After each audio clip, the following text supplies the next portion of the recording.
नमस्कार. चॅनलमध्ये तुम्हा सर्वांचं स्वागत असो. मागचा व्हिडिओ तुम्हाला आवडला का? आवडला असेल तर मला तुम्ही कॉमेंट करत चला म्हणजे मला समजेल. आणखीन तुमच्या काही समस्या असतील दुसऱ्या तर त्याही सांगा.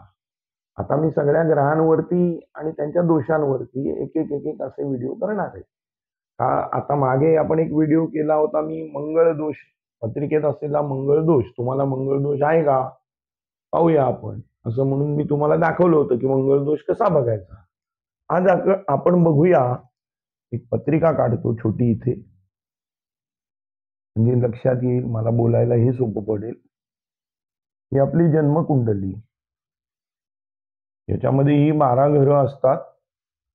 त्या 12 घरात कुठल्या ना कुठल्या स्थानात मंगळ आला तो येणारच 12 स्थानांपैकी. पण कुठल्या स्थानात आला तर तो मंगळ दोष गणला जातो. तर 1, 2, 3, 4 आणि 5. म्हणजे प्रथम स्थान, चतुर्थ स्थान, सप्तम स्थान, अष्टम स्थान आणि द्वादश स्थान. तर हा असा सदोष असलेला मंगळ कसा निर्बली करता येईल, किंवा त्या निर्बली तर करू शकत नाही आपण उपासनेनी, पण त्याची तीव्रता 100% आपण कमी करू शकतो. तो दोष जाऊही शकतो. अर्थात त्या त्या देवतेची कृपा व्हावी. मंगळ, आता मंगळवार, तर मंगळाची ही उपासना स्वयं करायलाच हवी. मंगळ ग्रह, त्याची व्रत आहेत वेगवेगळी. त्याच्यानंतर गणपती,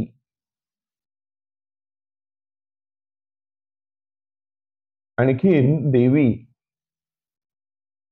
कुठल्या देवीची उपासना, देवतेची उपासना तुम्ही करू शकता. कुलदेवीची उपासना करू शकता.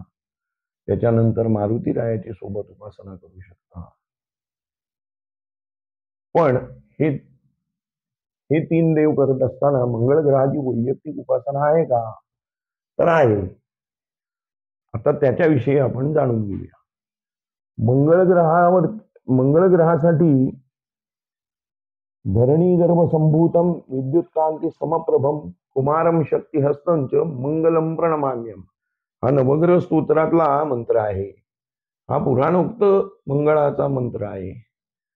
त्याचा आपण रोज जर तुमच्या दैनंदिन जीवनात जर त्याचा वापर केला, तर रोज जर का तो म्हटला गेला, रोज म्हणण्याचा प्रघात ठेवला सिद्ध करून, कारण 27 वेळा दररोज तो म्हणावा.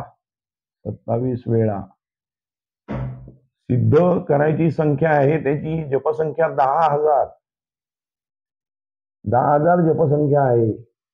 आता कुठलाही जप केल्यानंतर तो आपल्याला फलदायी व्हावा म्हणून तद्दशांश हवन आणि तद्दशांश, त्या तद्दशांशाचं तद्दशांश तर्पण आणि मार्जन असं सांगितलेलं आहे. तर साधारण 12,000 संख्या आपण जर जपाची केली तर ती बरी राहते.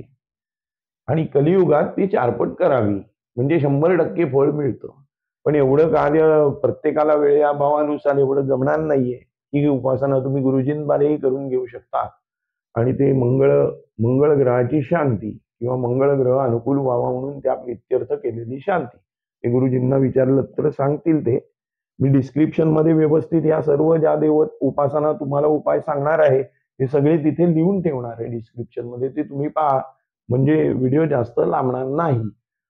आता 10,000 जपसंख्या आहे तर रोज 27 वेळा करून कसं काय किती वर्ष लागतील? तर एवढे वर्ष कसं काय चालेल करून? नाही चालणार. तर ही जपसंख्या तुम्ही रोज 1,000 याप्रमाणे 10 दिवसात पुरी करू शकता. म्हणजे 12 दिवसात हे तुमचं व्रत होऊ शकेल. त्यावेळेला तुम्ही मांसाहार करायचा नाही. इतर काही अनिष्ट गोष्टी ज्या सांगितल्या गेलेल्या आहेत त्या तुम्ही टाळा.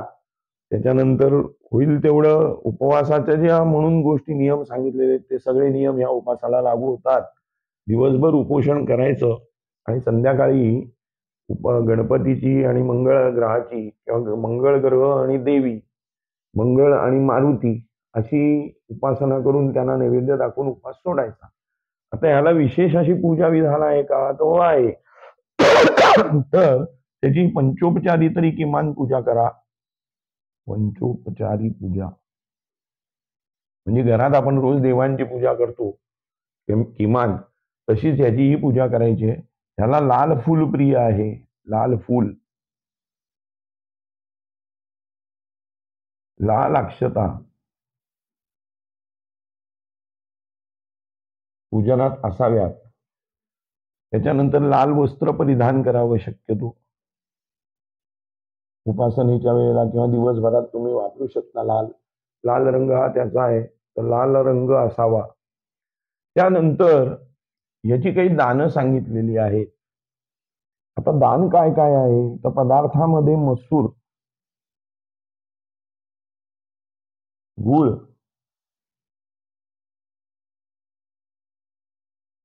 हे तुम्ही देऊ शकता. तर ह्याचा वापर कसा करता येईल, तर गुळाची रोजची आपली पोळी आणि मसुराची डाळ आणि गूळ असं तुम्ही गाईला खायला देऊ शकता. गणपतीच्या देवळात मसुराची डाळ, लाल वस्त्र, गूळ, एक नारळ आणि विडा असं नेऊन ठेवू शकता. हा एक उपाय होईल. एक याच्यासोबत नारळ आणि विडा असं किमान 21 मंगळवार तरी करा.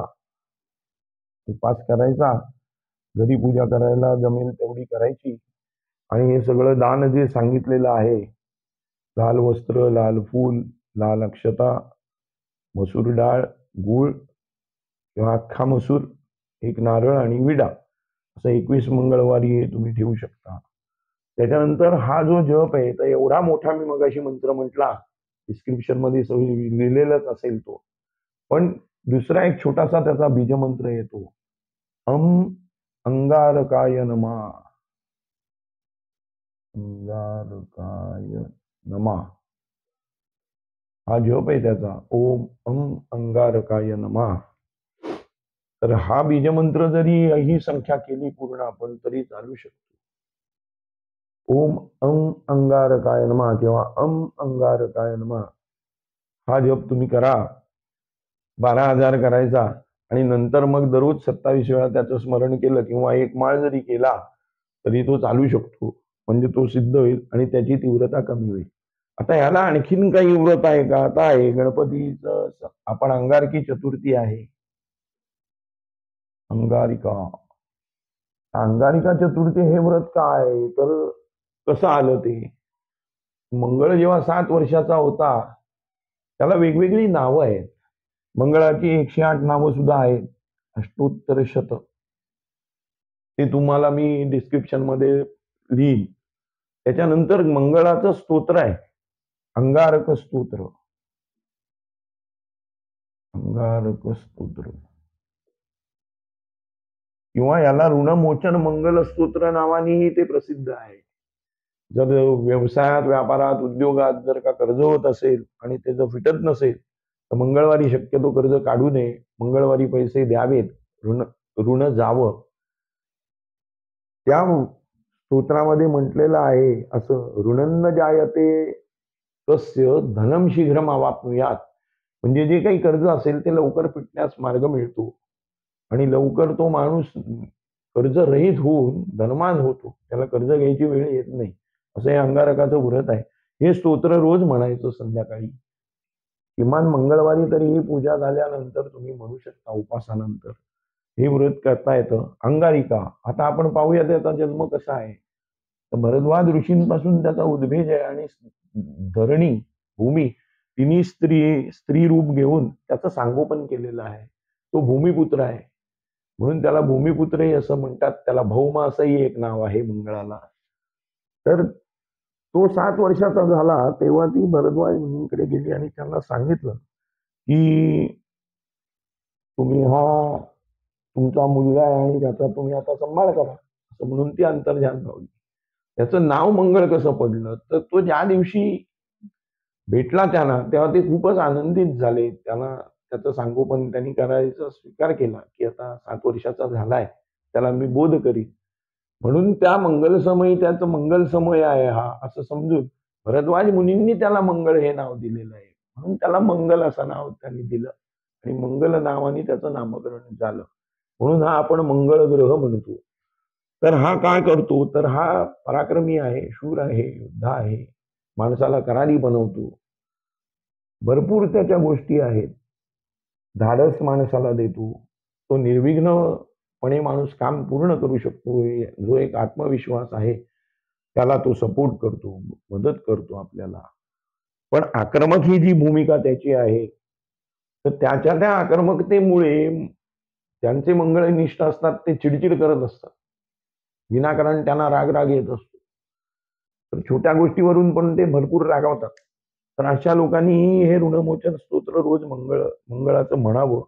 गणपतीला एक दुर्वा व्हाव्या, गणपतीला एक लाल फूल घालावं आणि हा अंगारकाय नमः हा 27 वेळा जप करावा आणि क्रोधावर थोडासा विजय मिळवायला त्यांना तो साह्यभूत होईल. त्याच्यानंतर पुढे भरद्वाज ऋषींनी मंगळाला बोध केला आणि मंगळ काशीला गेला. काशी क्षेत्राला गेल्यावरती त्यांनी तिथे गणपतीची उपासना सुरू केली. त्याला गणपतीचं अनुष्ठान करायला सांगितलं. त्याप्रमाणे त्यांनी ते अनुष्ठान सुरू केलं. आणि संध्याकाळच्या वेळेला एके दिवशी संकष्टी चतुर्थीच्या दिवशी त्याला त्या प्रसन्न झाले तिथे आणि त्याला हवा तो वर त्यांनी दिला आणि तेव्हा त्याला वरदान दिलं की आज प्रदोष समयी मी तुला असा वर देतो की आज चतुर्थी आहे, संकष्टी चतुर्थी, पण आज अंगारक योग आहे.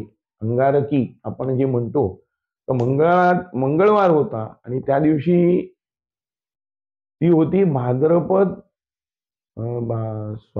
नाही, माघ शुद्ध चतुर्थी. त्यामुळे माघी महिन्यातल्या चतुर्थीला त्याला दर्शन दिलेलं आहे. तर तेव्हा ती अंगारिका व्रत हे प्रसिद्ध झालं आणि त्याला वरदान दिलंय की तुझं हे अंगारिका व्रत जो कोणी करेल त्याला वर्षभराच्या सर्व संकष्टांचं पुण्य मिळेल. असं हे व्रत आहे. तर ते एक मंगळाचा त्रास असेल तर त्यांनी ते करावं, अंगीकारावं आणि मंगळाची कृपा प्राप्त करून घ्यावी. हे एक व्रत आहे. त्याच्याबरोबर तसंच देवीची उपासनाही करता येते. देवीची रोज स्तुती म्हणा, एखादं स्तोत्र म्हणा, महालक्ष्मी अष्टक म्हणा, भवानी अष्टक म्हणा, किंबहुना तुम्ही मारुतीचं करता तर मंगळवारी मंगळ ग्रह, आता तुम्हाला जर गणपती आवडत असेल तर गणपती आणि मंगळ असं, तर मंगळवारी गणपतीचं दर्शन घ्यायचं. तुम्ही देवी उपासक असाल तर तुम्ही देवीचं स्तोत्र रोज म्हणण्याचा प्रघात ठेवा आणि मंगळवारी देवीचं दर्शन घ्यायचं. मंगळ ग्रहाच्या घरात आपण उपासना करतो तेव्हा त्याची आठवण करायची उपास सोडायच्या आधी. तसंच एखादा मारुती रायाचा भक्त असेल तर त्यांनी मारुतीची उपासना करावी. या देवता सांगितलेल्या आहेत, 3 यातली कुठलीही देवता तुम्हाला आवडली तरी तुम्ही ती एक निवडू शकता. त्या देवळात जाऊन मंगळाचं स्मरण करायचं आणि त्याचं स्मरण करायचं आणि प्रार्थना करायची देवाची मनोभावे ती पुरी करा. आता याला तुम्ही म्हणाल की मला ही षोडशोपचार पूजा करायची आहे तर मंगळाचं माझ्याजवळ काहीच नाही. तर मंगळाच्या प्रतिमा मिळतात. आता मंगळाचं हे जसं सांगितलं की रंग कुठला आहे, धान्य कुठलं आहे, तर त्याचा धातू आहे सोनं आणि तांब.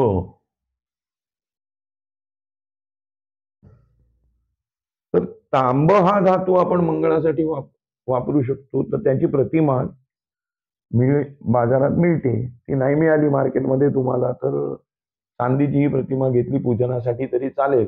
आणि तेही जरी नसेल करायचं तर नारळ किंवा सुपारी याची कुठलीही एक तुम्ही ती ठेवू शकता देवाऱ्यात आपल्या पूजा करेपर्यंत. ही जपसंख्या पुरी होईपर्यंत तुमची.